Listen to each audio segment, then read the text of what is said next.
कपडा फोहोर भयो होस् तर जुत्ता चाहिँ फोहोर हुनु भएन हुनु भएन यतिको चाहिँ चाहिन्छ ल हेर्नुहोस् यत्रो हिँडेर आएर धुलो धुलोमा ब्याग यस्तो चाहिँ मतलब छैन यहाँ हेर्नु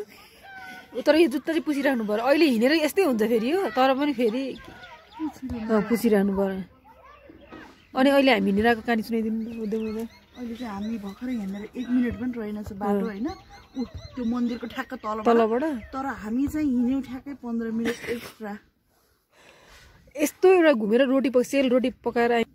तर त्यहाँबाट सर्टकट आएको भए चाहिँ 5 मिनटमा आइपुग्ने रहेछ कि एउटा 5 मिनट पनि होइन लगभग 5 मिनटको बाटो तर हामी 15-20 मिनट हिँड्यौँ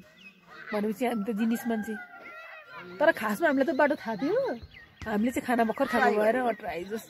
एक्सर्साइज पनि हुन्छ भनेर डाइजेसन राम्रो बनाऊ भनेर मात्रै हो अनि अहिले चाहिँ हामी स्कुलमा जाउँ स्कुल चाहिँ कस्तो दामी रहेछ तर नि अलिक ठुलो स्कुल रहेछ नि मावि रहेछ नि त नि ठुलो रहेछ यहाँ यो के अरे चिल्ड्रेन पार्क पनि रहेछ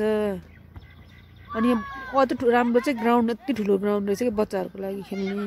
ठुलैको लागि फुटबलहरू खेल्ने अनि यहाँ मन्दिर रहेछ अनि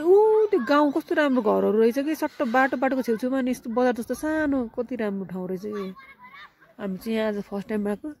यो मन्दिर चाहिँ उताबाट देखिरहेको थियौँ हामीले अझ यो चाहिँ चुलाचुली माध्यमिक विद्यालय